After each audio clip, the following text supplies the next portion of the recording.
your Bibles, turn to Jeremiah chapter 20 this morning. That's where the lesson comes from. Trust that each of us had a good week. What's Jeremiah at? Old Testament there, Garrett. Oh, what did I say? It's on page 1233. We have the same problem. It is 11:30. I figured it might vary. Anyway, trust everybody's had a good week.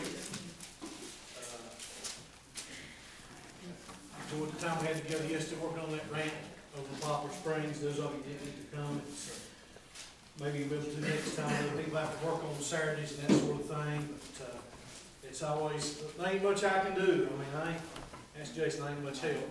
But I can at least run to Lowe's and get something for you, or hand you a hammer or something. Today's something for everybody. That's exactly right.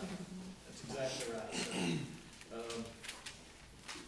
got that ramp built for those folks, and I still don't know who they are, but it's not important that I know who they are.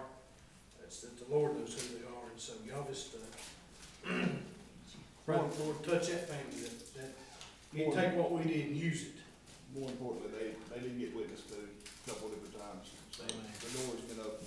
Very good. Since God's hands down. That's good. Very good. When I looked, Chris said last week, he said, well, I won't be here next week. I thought, well, I wonder who's teaching, because usually he'll ask you 2 or 3 weeks ahead of time. So we get ready to leave, he looks, he says, you got me covered next week, don't you? Yeah, I reckon. But, the title of the lesson is Rise Above Discouragement. I thought, this will be easy. This will be easy. I didn't realize it was coming out of the Old Testament. But I tell you, I know at least twice in the last several times I've taught has been out of the Old Testament. It's really challenges me as a student of His Word to learn more and to study more. We're creatures of habit, and we tend to gravitate toward what's easy. It's easy for us to teach out of Matthew, Mark, Luke, and John, or out of Acts or Romans or somewhere, but to get into these Old Testament books, sometimes it's a challenge to me. As I thought about the title of this lesson all the week, I thought about all the things that we face in life, all the things that interfere with a Christian's walk of life. I believe discouragement is one of the greatest tools that the devil tries to use against, us, against Christians, and that is discouragement. Because I'll just ask you, I'll just show of hands. Of those of you that are here today, and be honest with yourself, be honest with your heart, how many of you have had something in the last 12 months that's discouraged you? All right? Just keep them up a minute. All right? How about in the last 30 days? Or in the last 2 weeks? All right. You put your hands down. I think you can see my point. I hope after studying today's lesson that we can see how to overcome. We can see what Jeremiah did here in chapter 20. And the things that we can do to overcome discouragement. And continue to keep our eyes on Him. And to continue serving Him like He'd have us to. Stephen's already discouraged this morning. He's sitting over with all his friends. They left me a table today. That's right. But there's in all seriousness, there's a lot of things that can discourage us. We could write them on the board and be here till preaching was over. Our jobs, our family, our finances, our vehicles, hallelujah. Our friends, situations at church. And like I say, I could go on and just continue to name them. But I feel like in just those handful that I named, that all of those have hit home with most, if not all of us, at some point. And if you're here this morning and you're discouraged about something, you ain't alone. I'd be willing to bet there's somebody else here that's maybe even discouraged about the same thing. You know, there's been times in my life, and I'll use Jason for an example. Maybe me and Jason's talking, and I start telling him, man, I'll tell you what, you know, trying to do this or trying to do that, it's just really got me down. It's just really got me discouraged. And the more I talk, the more he opens up and starts saying, well, I've been facing the same thing or something very similar. And you get to comparing notes and you realize, you know, it's, I won't call it a blessing, but it's good to know that you're not the only one that's facing those issues or facing those problems. You know, sometimes we talk to people and they say, well, I just don't know what else to do. I'm just at my wit's end. I don't know how much longer I can take this. I don't know how much longer I can go. You know, I'm just the last 2 or 3 days, it's just been all I can take. Trust me, we are not the only ones. There's, you know, and not just in this day and time, but here in biblical times. We'll talk about some others that face discouragement this morning. Y'all bear with me. As I made notes, I tried to think about things in my life that's discouraged me and things that I've had to overcome.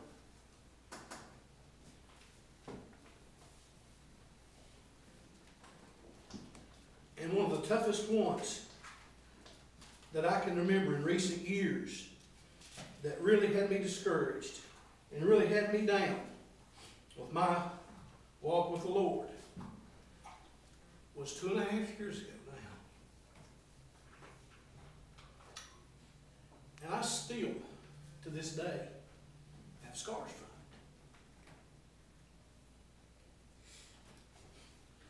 it. Some of you have heard me tell this story, part or all or none of it. If you've heard it, I just ask that you bear with me. I just hope that something I say this morning will encourage you or will be a blessing to you. My family came to this church, was it the last Sunday in February or the first Sunday in March? Last Sunday in February. We come to preaching. Last Sunday in February, 2010.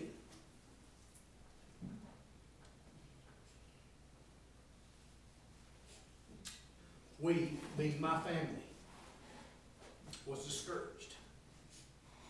I personally was probably, I think, spiritually at the lowest point I had ever been in my Christian life. Over the years, things happen, and yes, we get discouraged. Things happen, we get disappointed in people, but I honestly believe I was to the point to where I didn't know if I wanted to go to church anymore or not. I really didn't.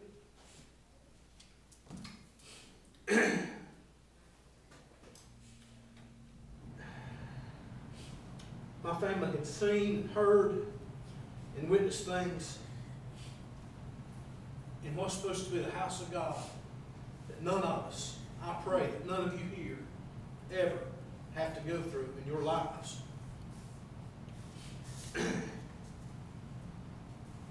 I lost trust in people. I saw people that I had put faith and trust in for years and disappointed me. And my faith had grown weak. I was very discouraged. And so we came here that last Sunday in February, and we started attending here. And in my mind, I said to myself, there's no way in this world I'm going to be active in this church or any other church for a long, long time. I'm not going to get attached to it. I don't want my feelings hurt. And I just can't do it.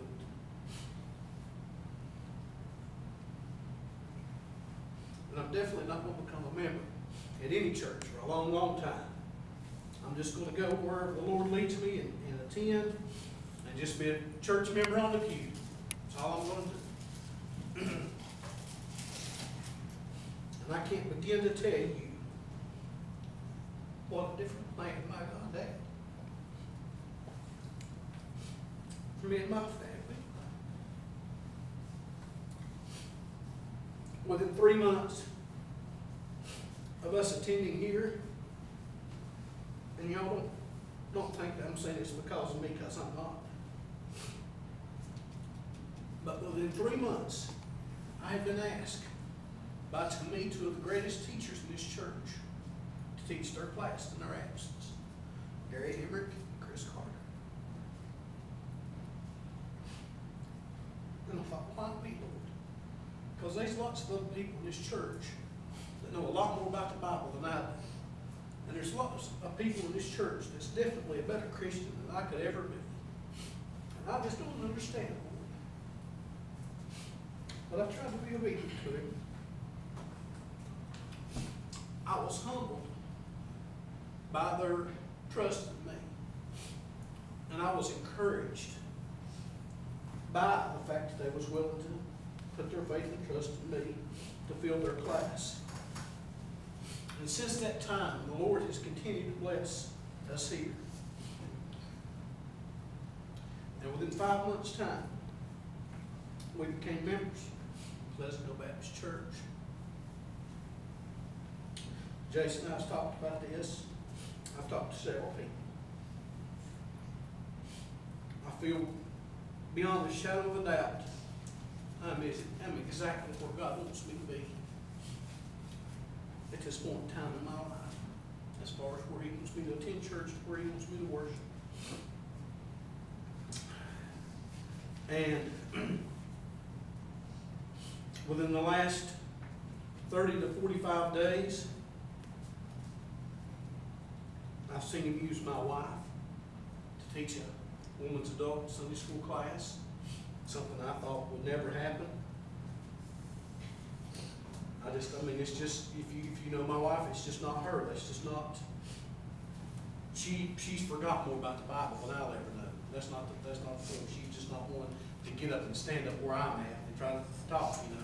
I'm a little shy, y'all all know that. It's hard for me to but to know that the Lord is using her, again, is an encouragement to me. And I could go on and on, but like I say, this is not about me. It's about overcoming discouragement and getting back to where you can be used, and where you can see at the end of it, God is still in control. And that's one of the points we'll talk about this morning. If you're here this morning and you say to yourself, well, I've not been like that, Andy. There's not been a time in my life when I've been discouraged that I know of. In my Christian walk, I don't know that I've been discouraged. Well, you better buckle your seatbelt because it's coming, I can promise you. If it happens, it will. There'll be a time if you serve the Lord and try to do anything for Him, there's going to come discouragement. Today's lesson is going to talk about Jeremiah being discouraged.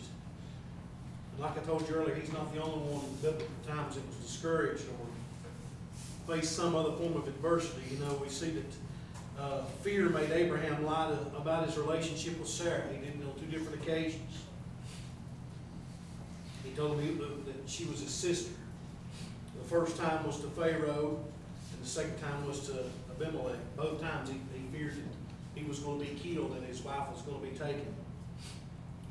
We see in the Bible where anger toward the Israelites, rebelliousness, caused Moses to strike the rock to gain water instead of doing what God had told him to and speak to him. And even, you know, we think about the great heroes of the Bible. We even see where Paul,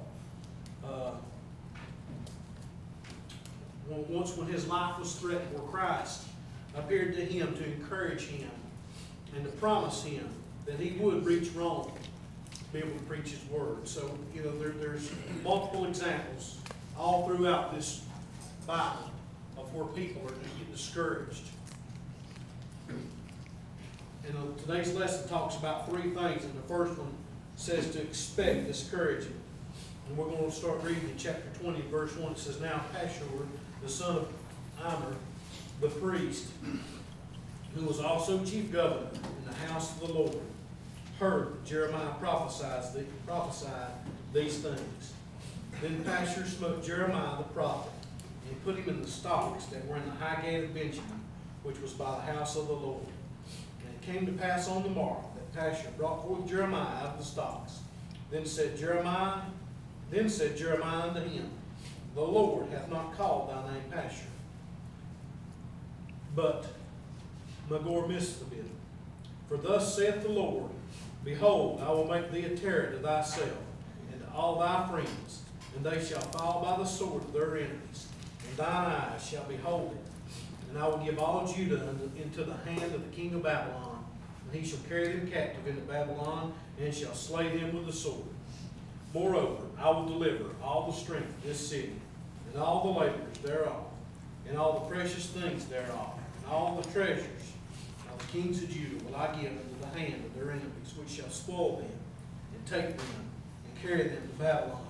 And thou, Pashur, and all that dwell in thine house shall go into captivity, and thou shalt come to Babylon, and there thou shalt die, and shalt be buried there, thou and all thy friends to whom thou hast prophesied lies. So if you go back to chapter 19, Jeremiah he's predicting God's judgment on Judah, which is what I think, is the reference here in verse number 1, where it says that Pashur heard that Jeremiah had prophesied these things being his predictions about God's judgment on Judah.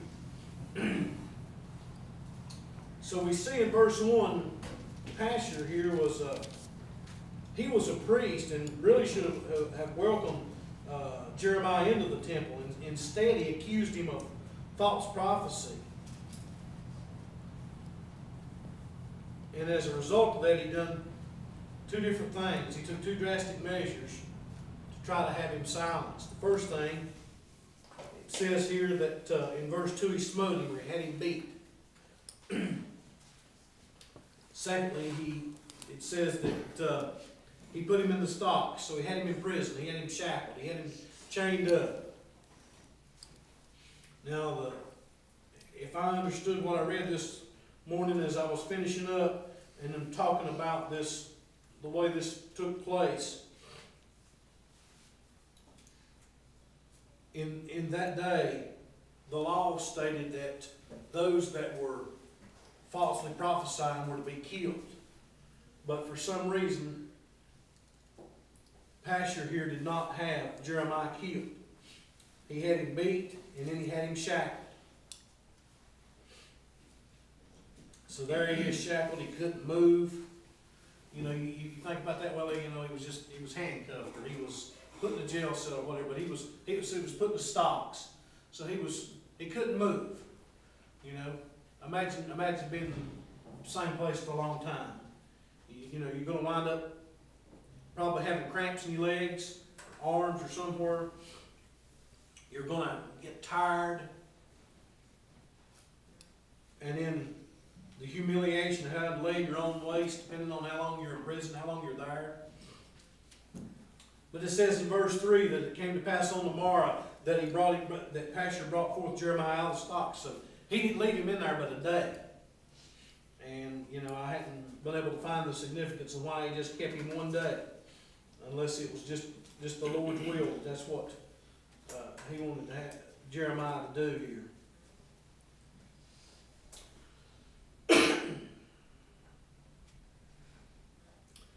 Now, just put yourself in Jeremiah's shoes for a minute. Bring Jeremiah to modern day. And imagine that we're over there yesterday working on that ramp. And Surrey County Sheriff's Office comes over and has one or all of us arrested for serving the Lord. Or, Wilkes County Sheriff's Office comes busting in here this morning and carries Danny to jail for preaching God's word. Or takes one of us to jail for serving him. Just think about how discouraging that would be. Sometimes we get caught thinking about, well, Lord, I'm trying to do your work. We, and I say we because I know I'm not the only one that's guilty of it. we try to compare our lives to those that are not serving the Lord. You know, and say, well, you know, Ralphie don't never come to church. Yet he's driving a brand new car, just bought a brand new house, got a brand new boat. Lord, I'm trying to serve you. You know, I don't get it, Lord. I'm discouraged. So, but from the aspect of the imprisonment part, think about the humiliation. You know, what if they, you know, if they come and arrest you, parade you through the rest of the church, the humiliation, or if they come to your job and arrest you for, you know, if they come to the pharmacy down there and haul Jason off because he's been talking to somebody about what went on at church yesterday. And they take him out there and they handcuff him to a pole there at the corner of Main Street, Elk, for serving the Lord. It would discourage us. It'd make us not want to serve the Lord. I'm being honest this morning. I'm talking about the human side of us. But we go on here and we see that when he brings him out of the stocks, Jeremiah speaks to Pastor. He said, the Lord hath not called thy name Pasher, but Magor-Missabib. And Pasher meant son of Horus, and Magor-Missabib means terror all around. So Jeremiah, he's trying to tell Pasher here of things to come. He goes on in verses 4 through 6 and continues to tell him of the downfall of Judah and how they're going to be turned over to Babylon, and how eventually that Pasher, his whole family, is going to be captured. He's going to watch the people of Judah, he's going to see them die, and then he himself is going to lose his life. So we can see here in these first 6 verses where Jeremiah obviously would be discouraged. The second part of our lesson talks about confessing our frustrations. And it starts in verse 7. He says, O Lord, thou hast deceived me, and I was deceived. Thou art stronger than I, and hast prevailed. I am in derision daily. Every one mocketh me. For since I spake, I cried out, I cried violence and spoil, because the word of the Lord was made a reproach unto me, and a derision daily. Then I said, I will not make mention of him, nor speak any more in his name. But his word was in mine heart, as a burning fire shut up in my bones, and I was weary with forbearing, and I could not stay.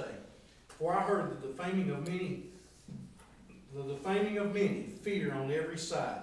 Report, say they, and we will report it. All my familiars watched for my halting, saying, peradventure he will be enticed, and we shall prevail against him, and we shall take our revenge on him.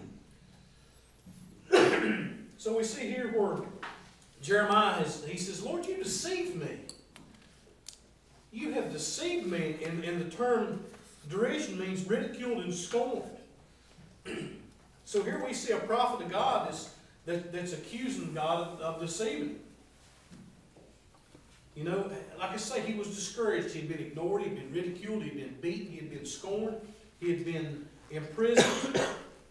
He'd been accused of being a false prophet. You know, Jeremiah knew down deep that what he spoke, you know, that all this prophesying he had done was straight from God, and everything he had foretold about what God was going to do, that God would deliver, but still, he was defeated, he was discouraged, and here he pours his heart out to God. And you know, as we go through our walk of life, we should do the same thing. We should go before him in prayer and say, Lord, I'm broken. I'm discouraged. I'm down. I need your help. I don't know which way to turn. I don't understand. I don't know why I'm having to go through this. Why me, Lord? I need to hear from you, Lord. I can't take much more. Please, Lord, please help me.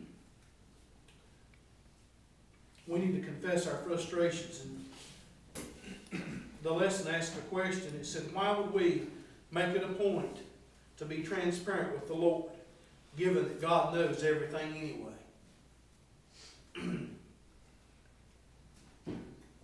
There's many things that can come of that. It will strengthen our relationship with him. It'll show him that we're looking in the right place for help, that we're coming to him, that we're confessing our weaknesses to him.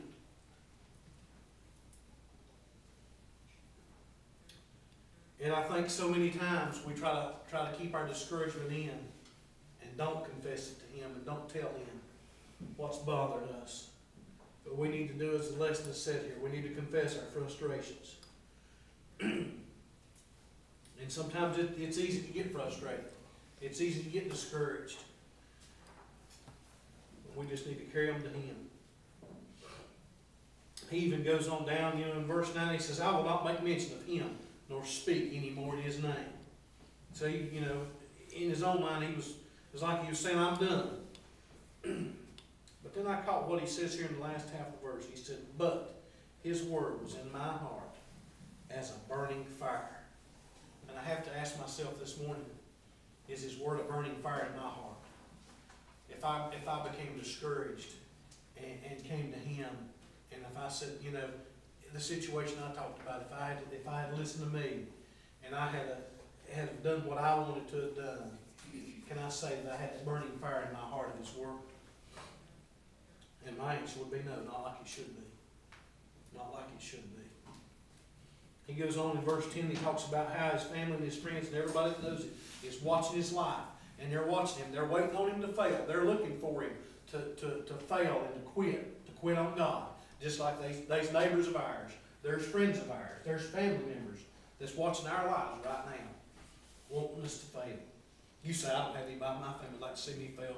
Well, it may not be any family, but you've got somebody that's just sitting there licking their chops, waiting on you to stumble, waiting on you to fall. God did not deceive Jeremiah. Earlier in the book of Jeremiah, He plainly told him that the people would reject him. And Jeremiah knew that. But he was pouring his heart out to God. We need to do the same thing sometimes. We just need to get in our prayer closet, get on our knees and our face before God, and pour our heart out to Him. And I can say that I failed doing that so many times. The last part of the lesson talks about remember who's in control. Verses 11 through 13, he says, but the Lord is with me as a mighty terrible one.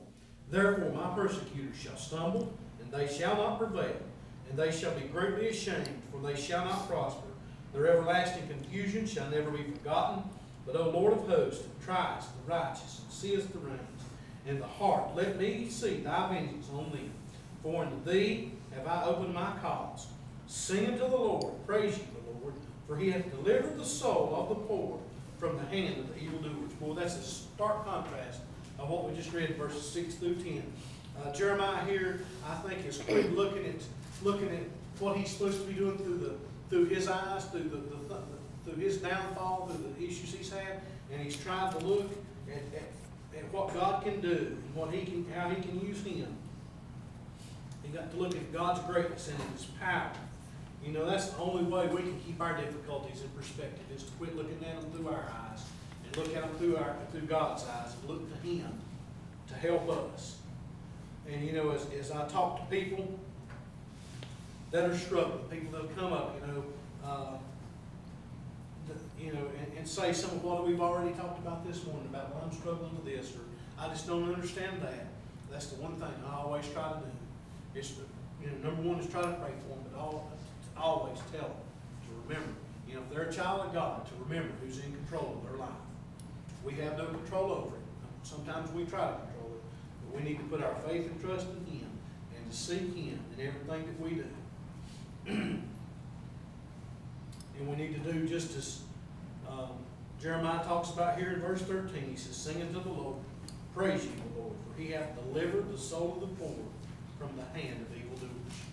So, I have no idea why the Lord sent me down the road He did this morning with talking about my personal life, but I just trust that in conjunction with what we see going on here with Jeremiah is a challenge into your heart. And like I say, if you're here this morning and you're struggling, just remember who's in control. Just look to Him. He'll help you with it. Anybody got a word this morning before we dismiss? Andy, it just kind of came to me, talking about what happened. What's even more, we was there at the same time, and I guess what's even more discouraging is when, I invited my friend, her and her family had been at church, And I guess that was what was more discouraging than anything, because you invite them to church and then a month later, Yeah. everything kind of, Falls apart, Falls yeah. apart. And it's a discouragement, to somebody that's not been in church and not had, as, you know, what I'll say, as much faith as those that attend regularly. but, you know, I just thank God that, you know, that he's seen, you know, he is in control. Amen. That's exactly right. Anybody else? Maybe that's why it's so important right now, it's an important time to be praying for the church as a whole and the vision team and everybody. Because, a lot of people are sitting and waiting for something to happen and decisions to be made. And it's not gonna be decisions that's made fast or just unconsciously. I mean, it's gonna have to be prayed about. Absolutely. And I hear people, you can just talk to certain people and you can sense discouragement in their voice. Why ain't we done this? Why ain't we done that? That's why it's so important to be praying right now. Each and every person in this church needs to be praying. Because there's not been any clear direction right now. And it may be another year before there is any clear direction, you know. There's long-lasting impact for the right decision or for a hasty decision. You know, and, people don't need to get discouraged. They just need to keep their eyes on God and keep praying. And when it's his time, we'll have a direction. Yeah. And I know I've stressed that 100 times and try to stress it to everybody I talk to, but I know I'm personally not gonna come out and say, okay, I'm tired of messing with this, let's do this. And it's just, you know, if it takes 5 years, it takes 5 years.